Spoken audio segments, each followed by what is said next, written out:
বর্তমানে মহেশখালীতে কক্সবাজারের মহেশখালী থেকে আসা যাওয়ার জন্য সি ট্রাক খুবই গুরুত্বপূর্ণ একটা অংশ হয়ে পড়েছে।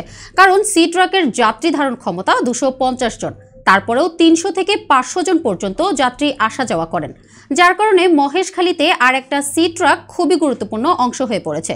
সুতরাং বিআইডব্লিউ কর্তৃক ও মহেশখালী নির্বাহী অফিসার মহোদয়ের প্রতি দৃষ্টি আকর্ষণ করছে মহেশখালীর আমজনতা।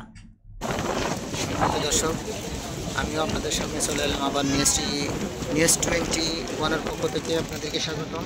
এই মুহূর্তে আমরা কক্সবাজারের উদ্দেশ্যে রওনা হলাম মহেশখালী থেকে, এবং আজকে প্রচুর বৃষ্টির কারণে অনেক যাত্রী ভোগান্তি হচ্ছে, যার কারণে তারপরেও অনেক অপেক্ষা করে মহেশখালী থেকে কক্সবাজারে চলে যাচ্ছে স্বপ্নের সি ট্রাক নিয়ে। এবং এই সি ট্রাকের পর্যাপ্ত পরিমাণ সিট না থাকার কারণে মহেশখালী যাত্রী আরও ভোগান্তি পড়ছে। তো ভিতরে কিন্তু অনেক যাত্রী